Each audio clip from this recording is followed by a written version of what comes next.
This is the Healey Brothers Podcast. Well, first off, thanks for coming up. Welcome to the Healey Pod. That's right. We got Justin, a longtime friend. I know we've done a lot of these actually all over. So it's pretty exciting. Dave, welcome here, and thanks for taking the drive up. I know you guys just flew in today.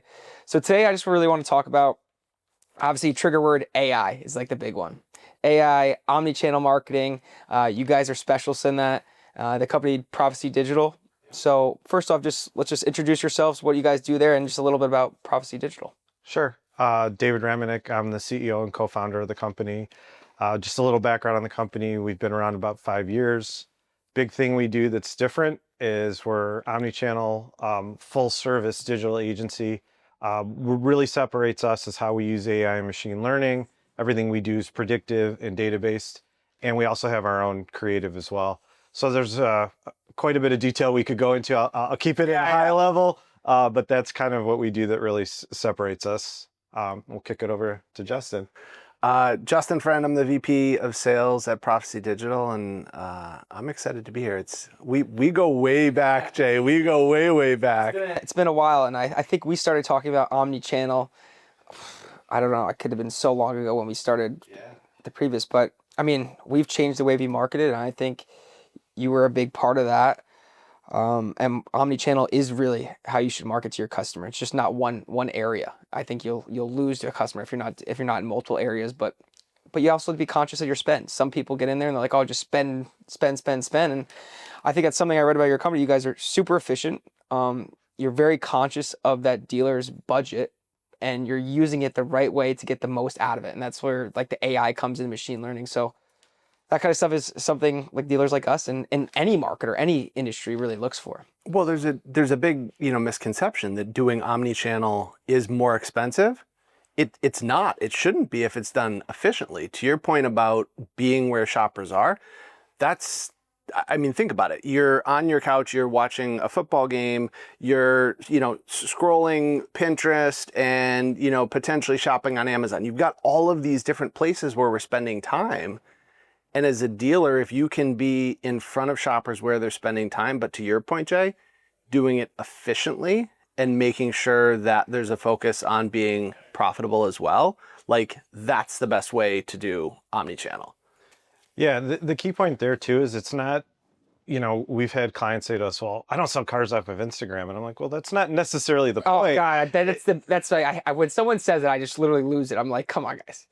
Well, but to Justin's point, it's just another step along the journey that you're in front of them, right? So if we can get them interested in you as a dealer and the cars you have to sell, and then just reminding them again, because that is what happens, and male and female are different, right? So that's where like a Pinterest can come in or whatever the case may be, but continuing to be in front of them with your message, that's how you kind of push them over the edge. And the important thing is the efficiency, like you guys are both saying, right?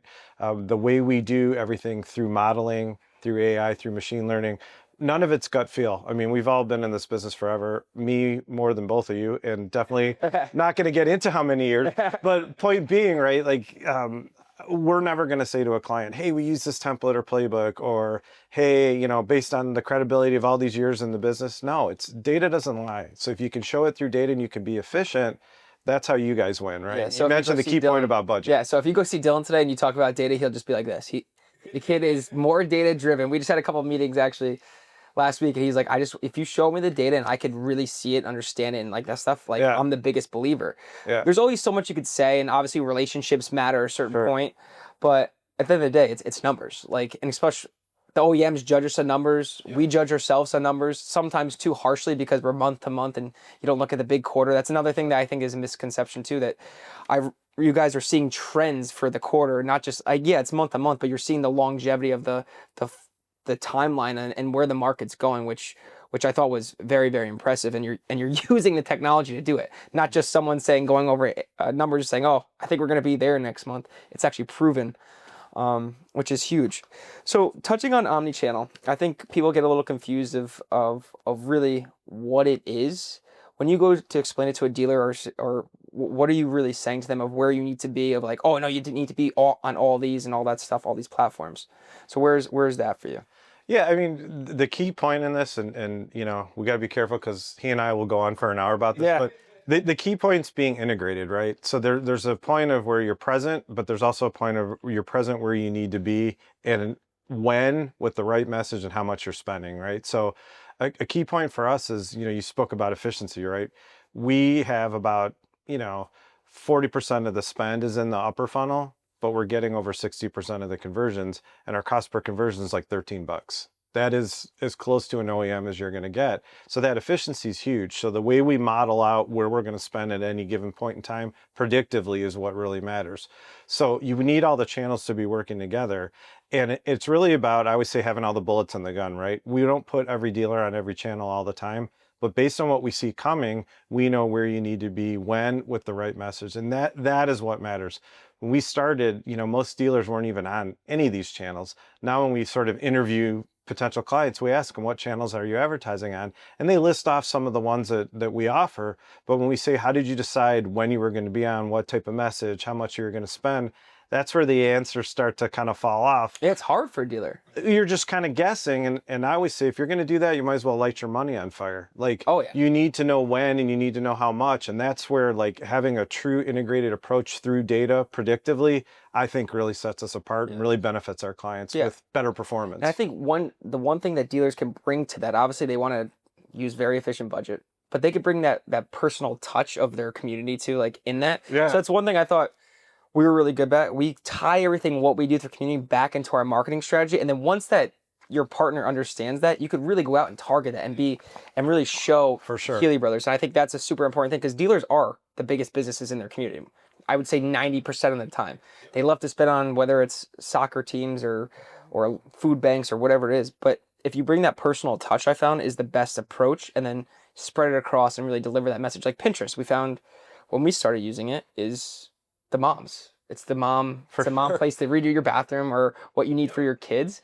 And we started with our big SUVs, the Navigators and stuff like that. And we actually got an award from Pinterest for doing it, like of how efficient we were. So those little things matter, and that open dialect with the data overlaid through it is how you could really deliver that message to the consumer.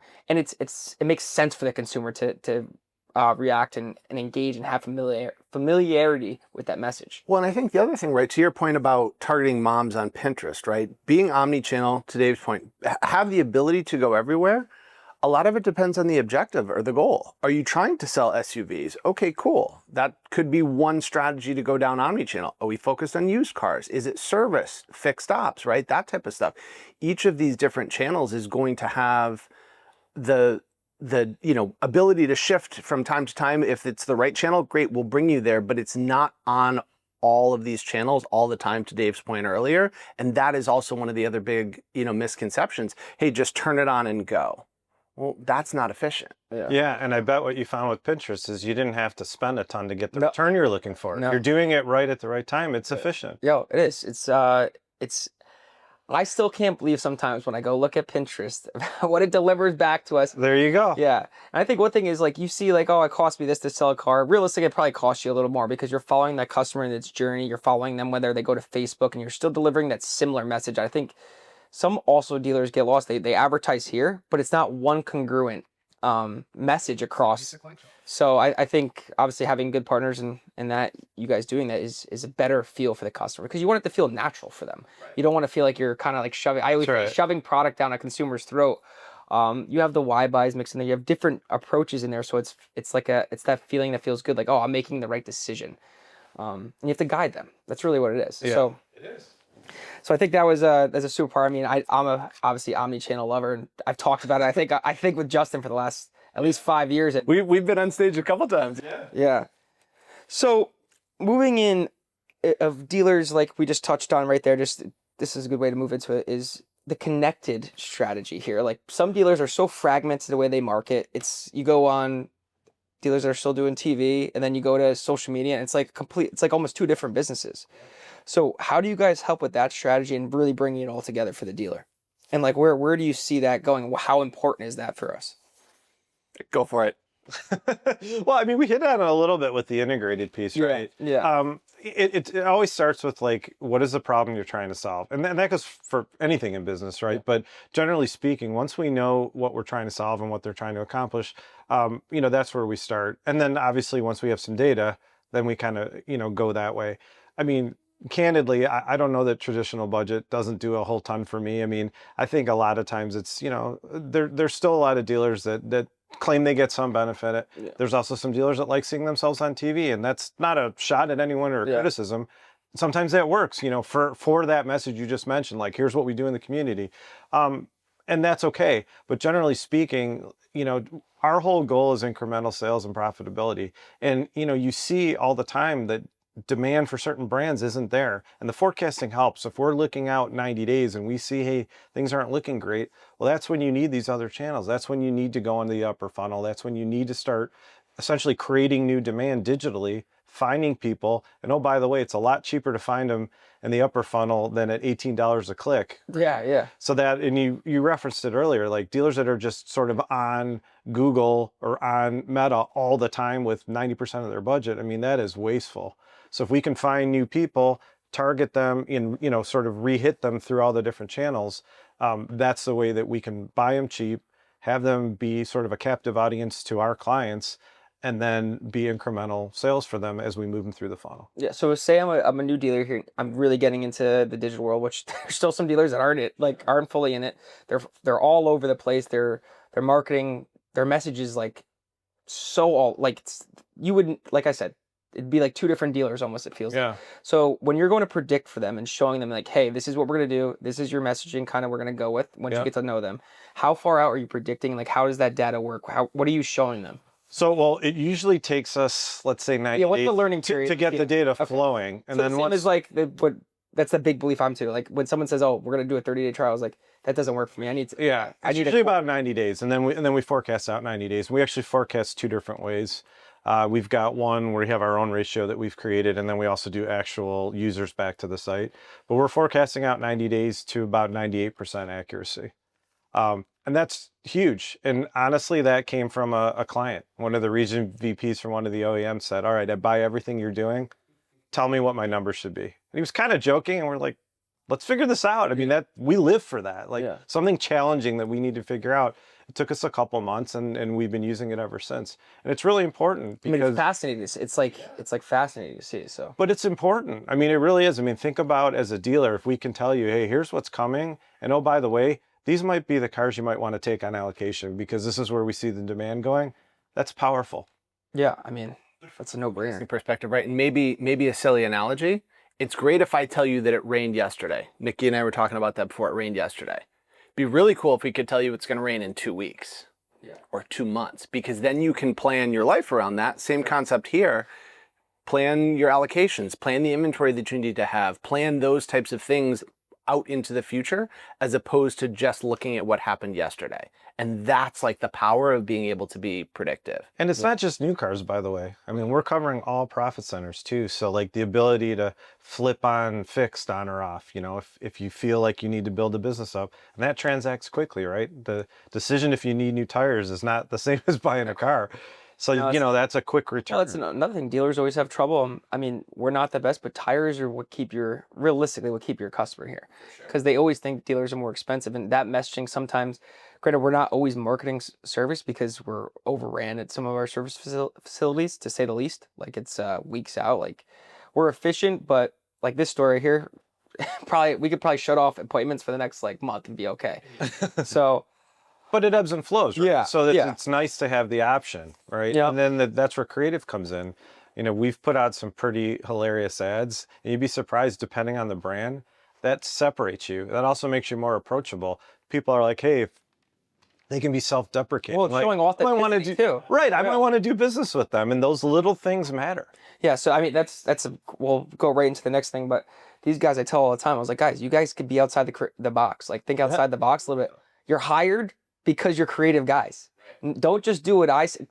Watch what other dealers do, or watch what other industries do, and bring that here. Do trendy stuff sometimes, and then if they work, it's almost like a test thing. Like, hey, if they take off, we could now turn that into an ad and drive the traffic back, and possibly turn that into some sales, which is like a super important thing. I tell them all the time. We have conversations every Tuesday about creativity and thinking outside the box. No one just wants a generic ad all the time. Do we do them sometimes to deliver like a special or something like that? I think there's a place for that, But the creative ones is what really drives that feel for your dealership, For puts sure. a face on it, and shows you not like you're not just a regular dealership. You do something different there, and I think that's a big part because people still are iffy about the dealership. It has gotten better perception, but showing that like the humanity, and that kind of feel here, I think is super super important.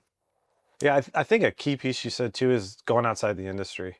There's like that's a huge thing that we've done too. We're so stuck in this industry, this old Well, school like, industry. I'll give you an example. Like we were trying to figure out there's got to be a better way to buy media, right? Everyone does the same thing. We actually were getting so frustrated. We started looking at day trading because we're like, how do you take in the information on a daily basis and make money on it? There's so much information, and how can you find like a smart way to do that? And we started looking at all these calculations, and we found one, and it allowed us, basically it measures weekly over monthly.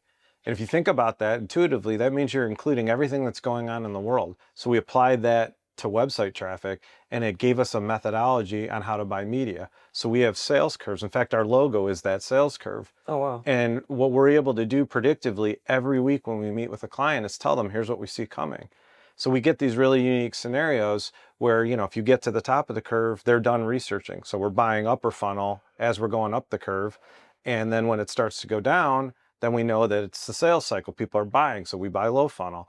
And I'm oversimplifying it, but that methodology, like no But you need to oversimplify for the dealers because if you go doing that, we like simple, we like results. but it allows us to predict. Yeah. And so like when we had a client call us and say, hey, it's the 20th of the month, our traffic's down 20%, we're getting worried, we got a week and a half left. And we said, well, you're just at the top of the curve. You're going to sell cars in the next 24 hours. It was a Monday at 2:30. They texted us at 10 that night. We sold 9 cars today. So our ability to predict like that is like a huge part of what we do. So going outside of the industry is what gave us the thought to even do that. So I mean, I couldn't agree with you more on like, you got to we're do so that kind of stuck in this. stuff. And that goes to the efficiency, right? If we know that people are done researching, put advertising spend where we know we're going to be able to reel them in and bring them closer and closer. And then you had a great message that's different. Then you're, And also you're hitting them at the right time when they're, we know it, customers are comparing. Right now we're in the biggest probably time frame where people are defecting from brands. And that person here is comparing to my Chevy store. Granted, it's still a Healey store.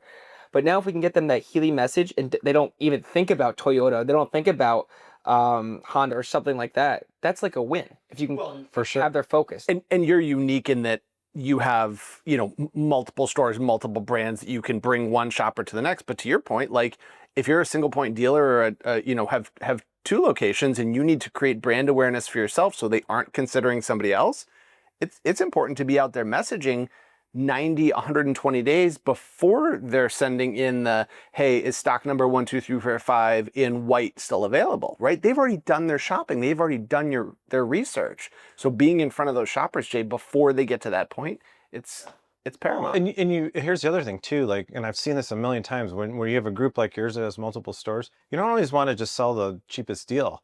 Like you want to put them in what they want, and you also want to be profitable as a dealer.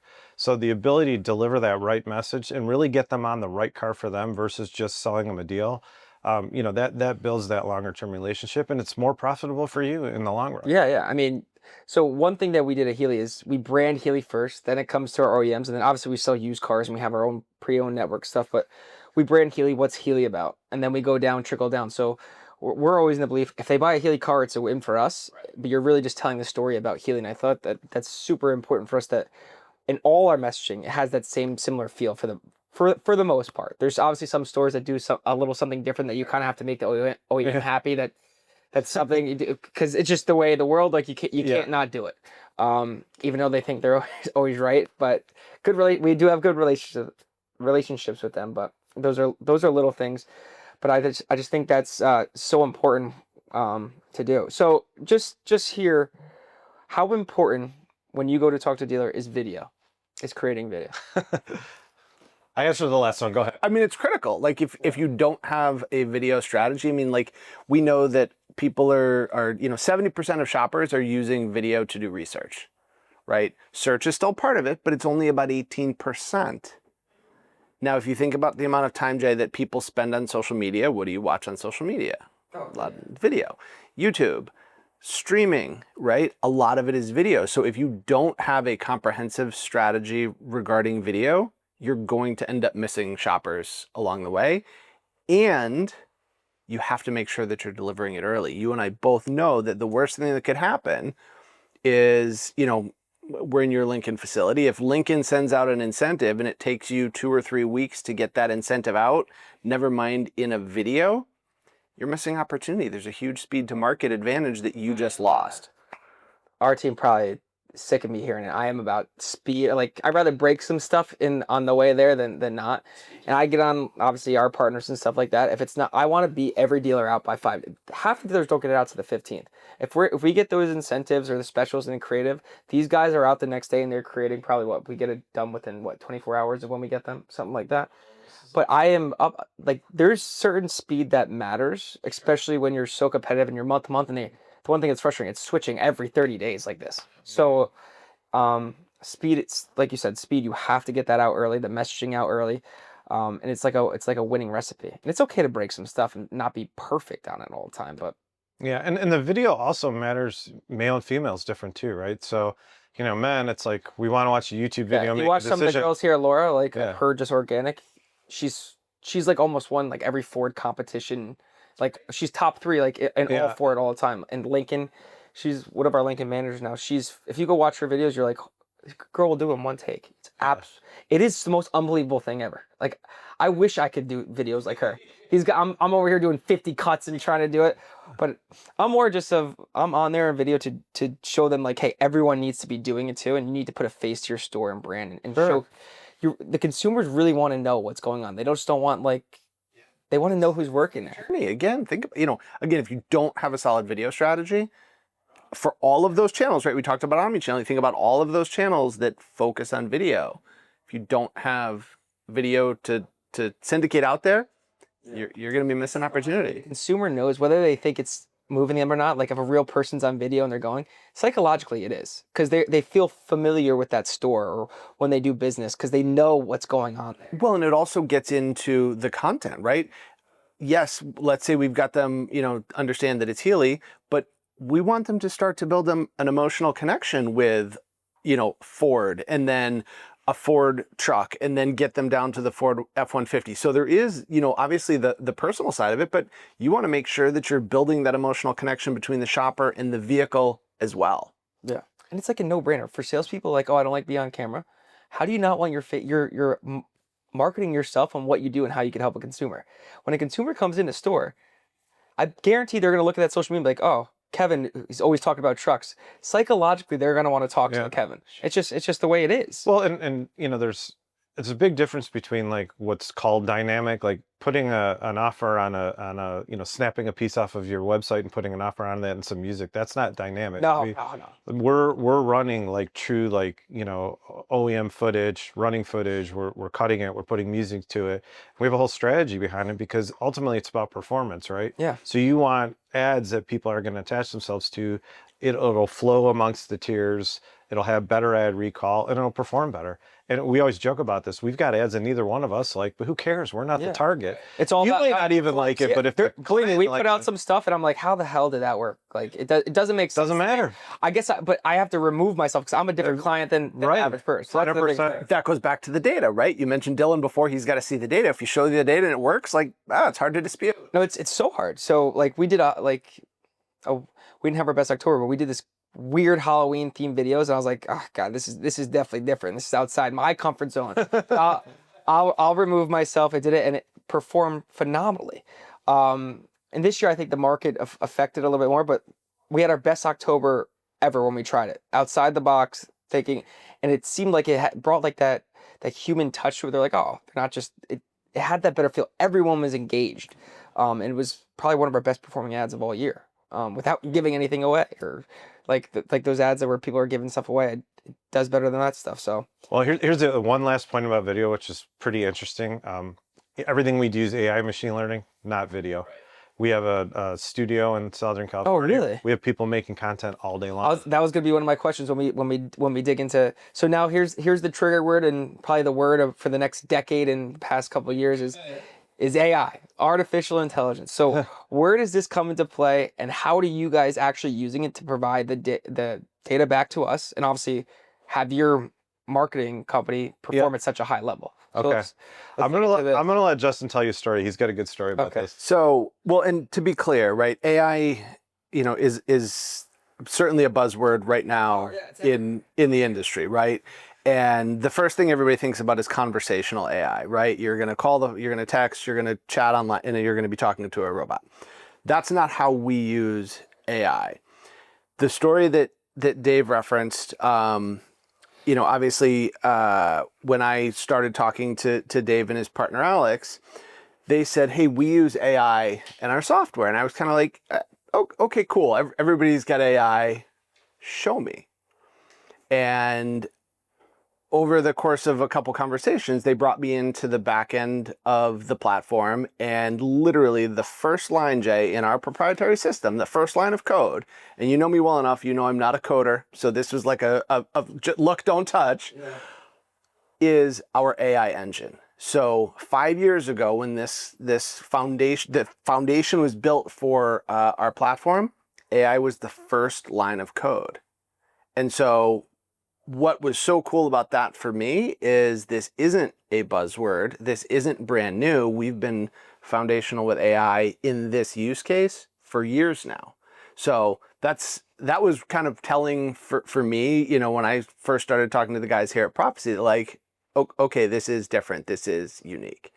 So for us, it's not, what you see now, and you hit on it a little bit, like automotive is notorious. I call it the buzzword bandwagon. Yeah, we love it. So like 3 years ago, it was It's just something shiny for dealers to buy and invest money into. Well, so 3 years ago is digital retailing. 2 years ago it was CDP. Now it's AI. So it's always something. But with AI, what you're finding is it's like a bolt-on. So everyone's rushing to bolt it on to something. With us, there's no bolt-on. It was like we literally started with it. We've got 9-10 billion rows of data in our database. So every time we're making predictions and all this, it's on a significant data set. And, that's what allows us to look forward. So for us, it's foundational, as Justin said, to everything we do. So our consultants that work with our dealers every week, they're not spending their time like doing data analysis. They're spending their time with insight, which is what brings you guys value and what brings our clients better performance. That's the name of the game, right? We want, like I said before, incremental sales and profitability, growth and market share. They can't do that, and the people we hire can't do their jobs if they're just doing data analysis. Yeah. So that's like the simplest way I can state it. But like I said before, we don't use it for creative yet. And like we're producing hundreds of videos a month for some of our clients because they're running on all the profit centers. It's just not there. I think any one of us could say if we see an AI generated ad, we know it.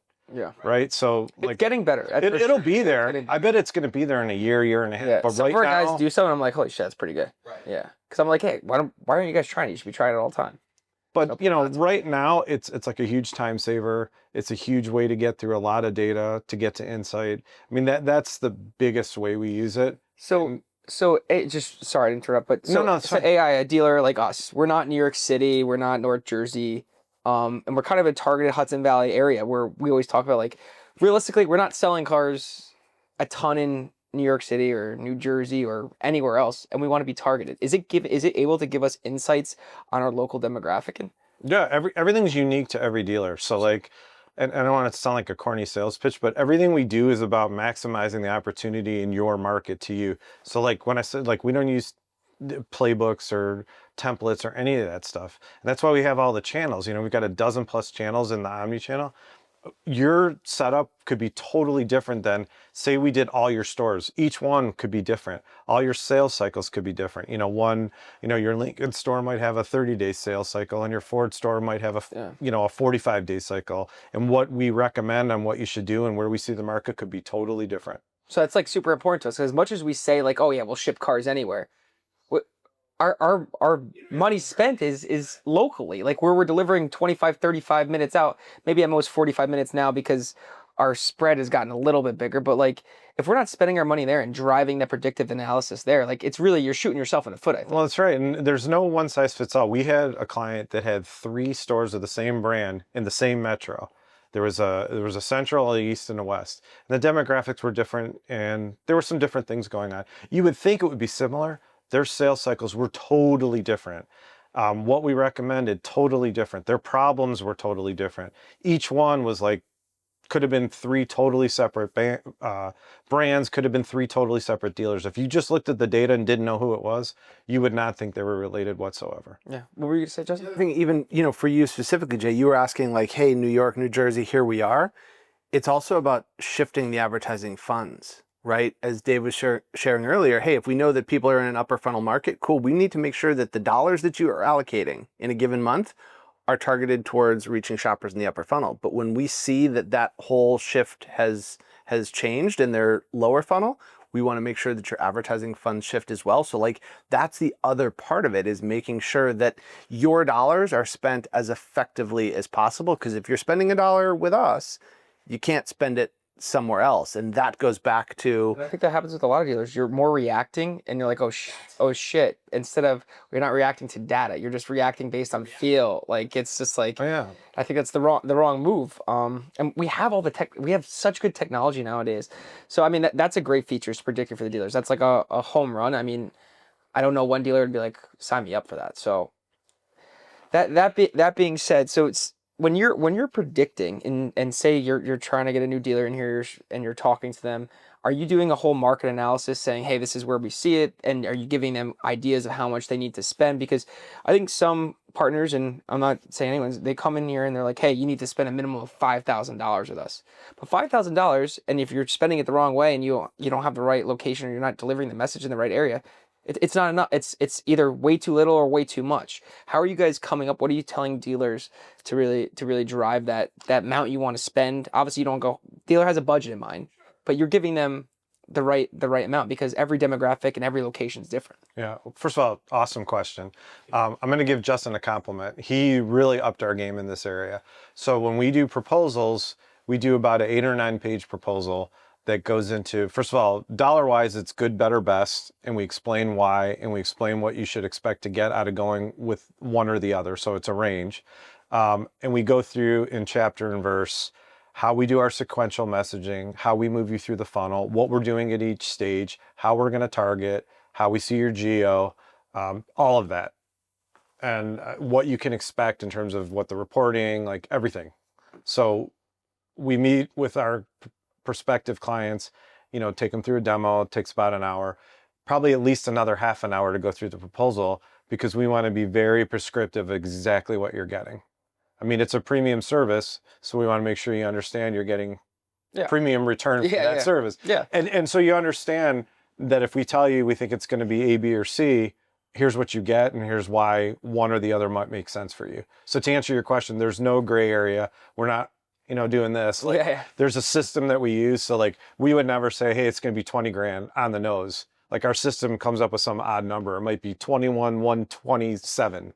Well, and it's based on data. Everything that we do is data based. So we may sit down with you and say, hey, Jay, here's the range that we would recommend for this particular store. To Dave's point, here's why. 98, 99% of the time, dealers like, yeah, it's about what I would expect. So it's not like, crazy moonshot numbers. We're looking at data based on the geo, based on the goals, based on, available users or shoppers in each of the areas. And what we know from, our experience in the data, going back to being data driven, that's how we put together a strategy that's walking you through everything. And the investment, it's part of it, right? That's the last part. And it's not, I guess it's intentionally the last part, but if we're not aligned when it comes to the strategy and the goals, and if I don't say to you, hey, Jay, what do you think about, we feel that we could target shoppers in this demographic in Goshen, and you're like, yeah, man, right on. The budget doesn't matter if we aren't aligned on a strategy and the goals. So it's like, we go through all of the detail to make sure that we're a right fit for you and you're a right fit for us. And then the financial piece usually aligns.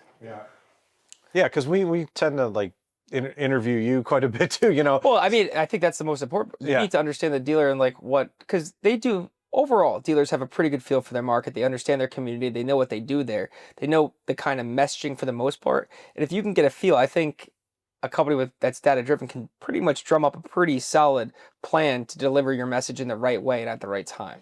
Yeah, the goals are important. Sorry.